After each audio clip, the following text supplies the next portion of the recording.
Hi hello welcome to post 360. నేను మీ మురళీ రాపల్లి. ఈ మధ్య డీలిమిటేషన్ అని వార్తలు వస్తూనే ఉన్నాయి.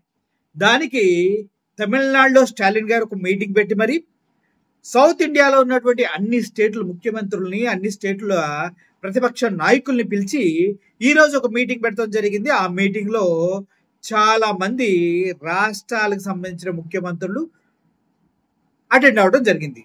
What is this delimitation? దీనివల్ల మనకు జరిగే అన్యాయం ఏంటి, ఎందుకు దీన్ని ఇంత తీవ్రంగా వ్యతిరేకిస్తున్నారు అనే విషయాన్ని నేను మీకు ఇప్పుడు చెప్తా. మీరు నా ఛానల్ సబ్స్క్రైబ్ చేసినా చేయకపోయినా డోంట్ కేర్. మీరు నిజం తెలుసుకోవాలనుకుంటే అసలు డీలిమిటేషన్ అంటే మన పైన ఎటువంటి ప్రభావం చూపుతుంది, దాన్ని ఎందుకు ఇంత తీవ్రంగా సౌత్ ఇండియాలో అంటే దక్షిణ భారతదేశంలో ఉన్నటువంటి అన్ని రాష్ట్రాలు ఎందుకు మూకుమ్మడిగా వ్యతిరేకిస్తున్నాయన్న విషయాన్ని మీకు క్లియర్గా చెప్పాలనుకున్నా. చాలా సింపుల్ వేలో దయచేసి చూడండి. ఇప్పుడు 1971లో ఒక రూల్ వచ్చింది. అదేంటంటే తక్కువ మందిని కనాలని. ఇప్పుడు అక్కడ జరిగినటువంటి డీలిమిటేషన్ మీటింగ్ లో అన్ని రాష్ట్రాలకు సంబంధించినటువంటి నేతలు వెళ్ళారు, కానీ మన ఆంధ్రప్రదేశ్ నుంచి ఎవరు రిప్రజెంటేట్ చేయలేదు. జగన్మోహన్ రెడ్డి గారికి ప్రత్యేకంగా పర్సనల్ గా వచ్చి కలిసి ఇన్విటేషన్ ఇచ్చినప్పటికి కూడా సార్ గారికి ఏంటో కలవడానికి మనసు రాలేదంట. మరి ఆయన ఉద్దేశం ఏంటో, బీజేపీ పైన ఆయన స్టాండ్ ఏంటో, డీలిమిటేషన్ పైన ఆయన స్టాండ్ ఏంటో అంటే నేను లెటర్ రాస్తా అంటున్నాడంట. ఎవరికి కావాలి నీ లెటర్లు? నువ్వు మీటింగ్లోకి వెళ్ళి మాట్లాడితే కదా నీ వాయిస్ ప్రపంచానికి వినిపించేది. నువ్వు వెళ్ళకపోగా లెటర్ రాసి పోనీ నువ్వు వెళ్ళలేదు, ఓకే నీతో పని ఉంది, బిజీ పర్సన్ నువ్వు అనుకుందాం, కానీ నీ తరపున ఎవరో ఒకరిని పంపించాలిగా. ఎందుకు పంపించాలా? అంటే నువ్వు బీజేపీతో సన్నిహితంగా ఉంటున్నావా, డీలిమిటేషన్కి సపోర్ట్ చేస్తున్నావా? ఈ రెండు క్వశ్చన్స్ మాత్రం నాకు కావాలి ఆన్సర్లు. జగన్మోహన్ రెడ్డి గారిని డైరెక్ట్గా అడుగుతూ ఉన్నా. అండ్ వన్ మోర్ థింగ్, ఈరోజు ఈ డీలిమిటేషన్ సంబంధించినటువంటి మీటింగ్లో కేటీఆర్ గారు చాలా అద్భుతంగా మాట్లాడటం జరిగింది. ఆయన మాట్లాడుతూ మొట్టమొదటిగానే తమిళనాడు ద్రవిడుల యొక్క సంస్కృతి సాంప్రదాయాల్ని మెచ్చుకుంటూ వారు జాతికి, భాషకి, ప్రాంతానికి ఇచ్చే విలువని ప్రశంసిస్తూ ఆ స్ఫూర్తితోనే మీ తెలంగాణని సాధించుకున్నాం, మీ ద్రవిడవాదమే మా తెలంగాణ ఉద్యమానికి స్ఫూర్తి అంటూ ద్రవిడవాదాన్ని గొప్పగా లేపుతూ తన ప్రసంగాన్ని కొనసాగించడం జరిగింది. ఒక విషయం మాత్రం క్లియర్గా చెప్పాలి, కేటీఆర్ గారికి క్లారిటీ పెచ్చగా ఉంది ఇప్పుడు జరగబోయే డీలిమిటేషన్ గురించి.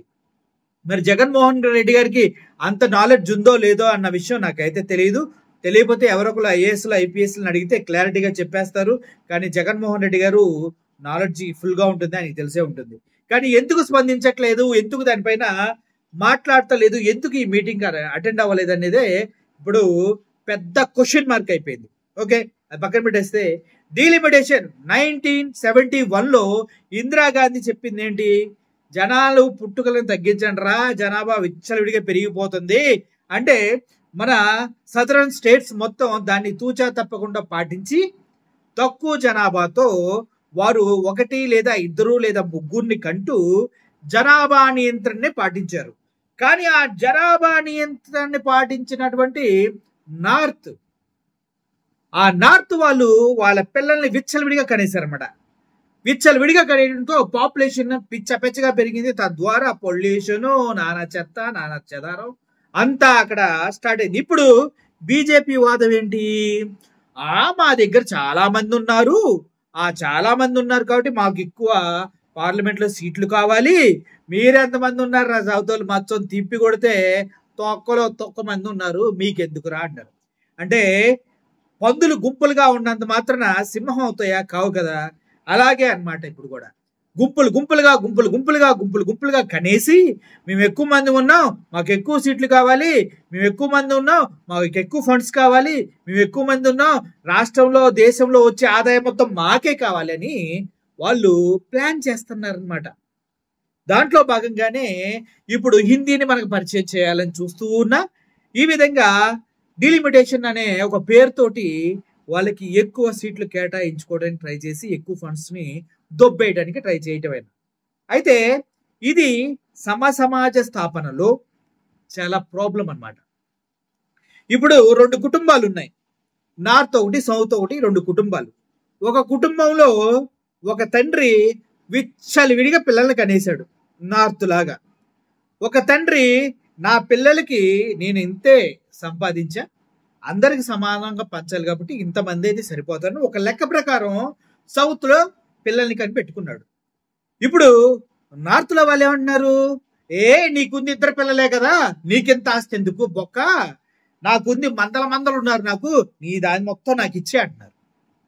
ఇచ్చేస్తావా? రెడీయా? అంటే నువ్వు 100 మంది పిల్లల కంటే 100 మందిని తీసుకొచ్చి 2 పిల్లలకి అన్నారు కదా, నీకెందుకురా ఇంత ఆస్తి, మొత్తం ఆస్తి మాకి అని లాగేసుకుంటే నువ్వు చూస్తావు, ఊరుకుంటావా?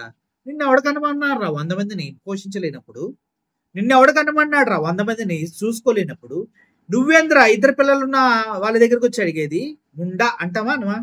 అదే అన్నమాట. ఇప్పుడు నా నార్త్లో వెచ్చలవిడిగా జనాలు ఉన్నారు కాబట్టి నాకు ఇన్ని కావాలంటే ఇస్తారా? అది ఇక్కడ సింపుల్ లాజిక్, అర్థమవుతుందా? అయితే ఇప్పుడు నార్త్ ఇండియన్స్ మనకి చేసి ఇంకో అన్యాయం చెప్తా. మన జిఎస్టీ కలెక్ట్ అవుతుంది కదా, జిఎస్టీ కలెక్ట్ చేసి మనం సెంట్రల్ గవర్నమెంట్ పంపిస్తాం. మన అది స్టేట్ గవర్నమెంట్ లిస్ట్లోకి రాదు జిఎస్టీ అనేది, వాళ్ళకి పంపిస్తాం. 100 రూపాయలు కలెక్ట్ చేసామనుకోండి, 100 రూపాయలు సెంట్రల్ గవర్నమెంట్ పంపిస్తాం, మోడీ గారి జేబులోకి పంపిస్తాం. మోడీ గారు ఏం చేస్తారు, సౌత్కి ఎందుకు ఎక్కువ డబ్బులు, సౌత్కి తక్కువ మంది పిల్లలే కదా, ఇదిగో 40 రూపాయలు చాలే తింటురా అని మన మొహాన్ని పడేస్తారు. ఆ నార్త్ వామ్మో, బీహారు బెంగాలు ఇటు అటు వామ్మో వెళ్తుంది, మందల జనాలు ఉన్నారు, వీళ్ళకి 90 రూపాయలు పడేద్దాం అంటాడు. ఇప్పుడు కష్టపడి సంపాదించి జిఎస్టీ కట్టింది ఎవడు? ఈ సౌతోడు. మరి నీకు తక్కువ మంది ఉన్నారని నీకు 40% ఇచ్చి, అటు ఎక్కువ మంది ఉన్నారని అటు 90% ఇస్తే ఎవడ కష్టాన్ని ఎవడు దోచుకోవాలి భయ్యా? ఎవడ కష్టాన్ని ఎవడు దోచుకోవాలి? అంటే సౌత్ వాళ్ళు కష్టపడి నానా సంకలు నాకి కూడబెట్టుకొని సంపాదించి అవి కొన్ని ఇవి కొన్ని జిఎస్టీలు కడితే నువ్వు దాన్ని తీసుకెళ్లి నార్త్ వాళ్ళకి ఇస్తావా? ఎక్కువ మంది ఉన్నారని 90% అంటే 100కు 90 రూపాయలు అడిగిచ్చి 40 రూపాయలు నా మొహాన్ని ముష్టేస్తావా? ఇది భయ్యా, ఇది జరుగుతుంది. దాన్ని ఒప్పుకుంటావా? మీకు అర్థం అవ్వాలనే జనరల్ లాంగ్వేజ్ లో చెప్తున్నా, లేకపోతే టెక్నికల్ లాంగ్వేజ్ లో కూడా చెప్పేవాడు. ఇది భయ్యా. అండ్ 1 మోర్ థింగ్ భయ్యా, మనకి ఎంత అన్యాయం జరుగుతుందో మీకు తెలుసా భయ్యా? ట్యాక్సులు మన దగ్గర నుంచి పోయేది 36% భయ్యా. ఏంది?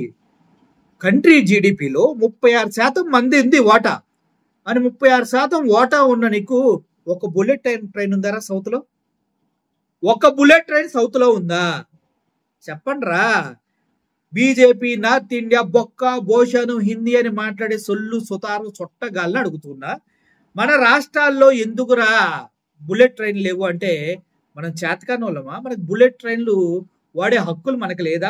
బుల్లెట్ ట్రైన్లు కేవలం నార్త్ ఇండియన్ అమ్మ మొగుడు జాగీరా, వాళ్ళ సొమ్మ? చెప్పండి నాకు. ఇది వివక్ష కాదా? ఇది వివక్ష కాదా? ఇప్పుడు ఉన్న పలంగా వాళ్ళ సీట్లు పెంచేసుకోవాలి, లోక్సభలో రాజ్యసభలో పార్లమెంట్లో అన్నిట్లో వాళ్ళే ఉంటారనమాట. మనం ఉండం. ఇంకా మనం ఎంత ఉంటాం? వాళ్ళ 100 మందిలో 80 మంది వాళ్ళు ఉంటే 20 మంది లింగు అంటే మనం ఉంటాం. మనం మాట్లాడగలమా? మనకి ఇచ్చే టైం ఎంత? మనం మాట్లాడి మన ప్రాబ్లం చెప్పే టైం ఎంత? 80 మంది కలిపి 20 మంది మీద పెడితే మనం బతకగలమా? 80 మంది వచ్చి మనం 20 మంది మీద పెడితే మనం బ్రతకగలమా? అప్పుడు నియంతృత్వ పోకడాలు, నియంతృత్వం అనేది పెరగదా? మేము చెప్పిందే వేదం, మేము చెప్పిందే చట్టం అని మన మీద పడరా? అప్పుడు మన స్ట్రెంత్ ఉండదు కదా. అప్పుడు మనం పీకేది ఏముంటది? అరే ఇంత కష్టపడి 36% జీడిపిలో షేర్ ఇస్తూ, చివరికి 40 జీడిపిలో 36% షేర్ ఇస్తూ, జిఎస్టీలో 100%లో కేవలం 40%లో తింటూ, అసలు బుల్లెట్ ట్రైన్ కానీ కనీసం రైళ్లలో కనీసం జనరల్ కంపార్ట్మెంట్లు 2 ఉంటాయి. నా కొడుకులు కొట్టుకొని ఎక్కుకొని ఊపిరి ఆడక పిసుకొని ఆడ మొగ చిన్న పెద్ద తేడా లేకుండా కుర్చీలో కూడా కూర్చొని వెళ్తారా. కానీ ఇప్పుడు మాట్లాడే డీలిమిటేషన్ వచ్చింది అనుకో, అది కూడా నీకు ఉండదు రోయ్. ఎందుకంటే అన్ని ట్రైన్స్ నార్త్ ఇండియన్స్కి వెళ్తాయి, ఎందుకంటే అక్కడ మంది ఎక్కువ కదా.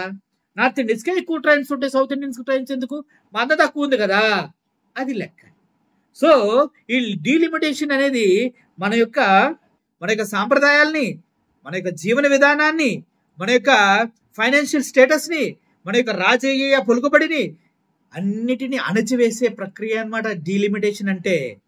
ఇది తెలిసిన రోజు ప్రతి ఒక్కరు డీలిమిటేషన్ మీద మాట్లాడతాడు. కానీ జగన్మోహన్ రెడ్డి గారు మాత్రం బయటకు వచ్చి మాట్లాడతలేదు. ఏదో నాకు అర్థం కావట్లేదు. అసలు డీలిమిటేషన్ మీద మాట్లాడితే ఏంటి సార్, ఏమవుతుంది? మీరు మాట్లాడాలి కదా, వాళ్ళు పెట్టిన మీటింగ్కి వెళ్ళాలి కదా. సౌత్లో లేమా మనం? వాళ్ళు చంద్రబాబు నాయుడు గారిని పిలవలేదు కదా, ఓన్లీ జగన్మోహన్ రెడ్డి గారినే కదా పిలిచింది. మరి మీరు ఎందుకు వెళ్ళరు? మీరు సౌత్లో లేరా? రాష్ట్ర భవిష్యత్తు మీకు అవసరం లేదా? రాష్ట్రానికి అన్యాయం జరిగితే మీరు పట్టించుకోరా? అసలు ఏంది మీ స్టాండు? అసలు ఏంది సార్ మీ స్టాండు? ఇప్పుడు ఎంతో మంది వైఎస్ఆర్ సోషల్ మీడియా కార్యకర్తలు ఉన్నారు సార్. వాళ్ళంతా మీకు సపోర్ట్ చేసేందుకు మీలో ఉన్న నీతి, నిజాయితీ, స్ట్రైట్ ఫార్వర్డ్నెస్, దమ్ము, ధైర్యం చూసి మీకు సపోర్ట్ చేస్తారు. కానీ ఇప్పుడు మీరు మీటింగ్కి వెళ్ళిపోవడం వల్ల పిరికి వాళ్ళలాగా, చేతకాని వాళ్ళలాగా, రాష్ట్ర ప్రయోజనాల కోసం ఏమీ చేయని వాళ్ళలాగా, ఒక చేతకాని వాళ్ళలాగా ప్రొజెక్ట్ చేయబడుతున్నారు. మరి మీకు ఎందుకు సపోర్ట్ చేయాలి జనాలు? నువ్వేదో గొప్పగా చేస్తావనే కదా జనాలు నీకు సపోర్ట్ చేస్తుంది. సోషల్ మీడియా మీ ప్రమేయం లేకుండా మీ ముందుకు తీసుకెళ్తుంది. ఇది ఆర్గనైజ్డ్ సోషల్ మీడియా కాదు కదా వైఎస్ఆర్సీపీ అనేది. మీ పైన ఉన్నటువంటి విశ్వాసం, అభిమానం, ఆత్మాభిమానం, ఏదో రాష్ట్రానికి గొప్పగా చేస్తాడని ఒక నమ్మకంతో అలా తోచుకుంటూ కష్టాలు కన్నీళ్లు మిక్కుకుంటూ ఈ సోషల్ మీడియాకి ఒక్క పైస కూడా రాల్చని నీ మీద కూడా ప్రేమను చూపిస్తూ ప్రజలు చాలా మంది వాళ్ళ జీవితాన్ని పణంగా పెట్టి కేసులు మోస్తూ ఇబ్బందులు పడుతూ నీకు తోడుగా ఉంటే ఆ రాష్ట్రానికి సంబంధించిన విషయాలు మాట్లాడదాం. డీలిమిటేషన్ వల్ల సౌత్ లో ఉన్న స్టేట్లకు మొత్తం అన్యాయం జరుగుతుందని వాళ్ళు మీటింగ్ పెడితే నువ్వు వెళ్ళవా? ఏంది నీ గొప్పతనం? నాకు అర్థం కాదు. అది గొప్పతనమా, చేతకానితనమా? కేటీఆర్ గారు నిజంగా మగాడు. కేటీఆర్ గారు 100% కరెక్ట్గా మాట్లాడాడు. ఫుల్ నాలెడ్జ్ ఉంది అనిపించింది. మీరు ఎవరో రాసిచ్చిన స్క్రిప్ట్ తీసుకొస్తారో, మీరు సొంతగా చెప్తారో అదంతా మాకు అనవసరం. సమస్యని అడ్రస్ చేయాలి కదా మీరు. డీలిమిటేషన్ వల్ల ఆంధ్రప్రదేశ్కి అన్యాయం జరుగుతుంది. ఆంధ్రప్రదేశ్కి కాదు, టోటల్ స్టేట్ల మొత్తానికి, సౌత్ లో ఉన్న స్టేట్ల మొత్తం, సదరన్ స్టేట్స్ మొత్తానికి ప్రాబ్లం జరుగుతుంది. కాబట్టి నేను ఖండిస్తున్నా అని మాట్లాడాలి కదా, మాట్లాడాలి. సో ప్రజలందరికీ నేను ఒకటే చెప్తున్నా, డీలిమిటేషన్ వస్తే ఇప్పుడు నేను పైన కింద చెప్పాను కదా, ఇప్పుడు డీలిమిటేషన్ అనేది తీసుకొచ్చి సెంట్రల్ గవర్నమెంట్ బీజేపీ నానా తొత్తులు ఆటలు ఆడదామని చూస్తే మాత్రం మనం ఊరుకునే ప్రసక్తే లేదు. పూర్తి స్థాయిలో విజృంభించాలి, పూర్తి స్థాయిలో తొక్కి పట్టి నార తీయాలి. నేను ఇందాక ఒక వీడియో చూస్తున్నా. ఆయన జర్నలిస్ట్ ఆయన ఒక అతను ఉంటాడు, పెద్ద వ్యక్తి. ఆ వయసు పెరిగిపోవడం వల్ల ఆయనకి కొంత నాలెడ్జ్ లోపిస్తుందో బుర్ర దొబ్బేస్తుందో నాకైతే అర్థం కావట్లేదు. డీలిమిటేషన్ అనేది ఆయనకి చాలా మంచిదిలా కనిపిస్తున్నట్టుంది. ఆయన ఇప్పుడు డీలిమిటేషన్ చేసే క్రమంలో 25 సంవత్సరాలు ఆగాలి, గ్రామాల్లో అభివృద్ధి జరగాలన్నా, ఇలా పార్టీషన్ చేసి సీట్లు పంచాలన్నా ఒక 25 సంవత్సరాలు ఆగాలి అని చెప్తే ఆయన కింద మీద పడి డొల్లి నవ్వుతూ ఉన్నాడు. ఎందుకంటే ఆయనకి బీజేపీ రావడం భలే ఇష్టం అబ్బా ఆయనకి. అసలు ఏదైనా హిందువులకు సంబంధించిన ఏదైనా న్యూస్ వచ్చిందనుకో ఆయనకి అసలు గుడ్డే ఆగదు. ఎగిరొచ్చి నా హిందువులు, నాది అని మాట్లాడుతూ ఉంటాడు. సార్, మీరు ఒక జర్నలిస్ట్ అనే విషయం మర్చిపోకండి. హిందువులు కొమ్ము గాయడం మానేయండి. సమాజ స్థాపనలో హిందుత్వం అనేది ఒక పాత్ర పోషించిందంటే అందుట్లో చాలా మంది ఇన్వాల్వ్ అయ్యారు. సిక్కులు ఇన్వాల్వ్ అయ్యారు, బౌద్ధులు ఇన్వాల్వ్ అయ్యారు, ముస్లింలు ఇన్వాల్వ్ అయ్యారు, క్రిస్టియన్స్ ఇన్వాల్వ్ అయ్యారు. అర్థమైందా? మతతత్వాన్ని మీరు నెత్తికెత్తుకొని మీరు జర్నలిస్టు విలువల్ని దిగజార్చే విధంగా ప్రయత్నించకండి. బీజేపీ అంటే చాలు మీరు ఎగేసుకొని తయారైపోతున్నారు. తప్పు సార్, అది తప్పు. డీలిమిటేషన్ అనేది రాంగ్. తెలియకపోతే చదువుకోండి. ఇంత క్లియర్గా నేను చెప్పాను. ఇందుట్లో నేను చెప్పిన దాంట్లో ఏది తప్పో చెప్పండి. ప్రజలందరికీ నాకు ఒకటే విజ్ఞప్తి, డీలిమిటేషన్ వద్దే వద్దు. దానివల్ల మన సౌత్లో తీరని లాసు, తీరని నష్టం, జాబులు రావు, ఉద్యోగాలు రావు, డబ్బులు ఉండవు. నువ్వేది కొన్నా అంతా నార్త్కి పనిచేస్తారు. తెలుసుకోండి. ఈ విషయాలు మీకు క్లియర్గా చెప్పాలని ఈ వీడియో చేశా. చాలా క్లుప్తంగా చెప్పాను అనుకుంటున్నా, మీకు అర్థమైన లాంగ్వేజ్లో. కాకపోతే నెక్స్ట్ ఇంకోటి కొంచెం టెక్నికల్గా కూడా చెప్తా, స్టాటిస్టిక్స్ తీసుకోండి. అప్పటి వరకు చూస్తూ ఉండండి post 360. Thank you for watching this video. Murali signing off. Thank you so much.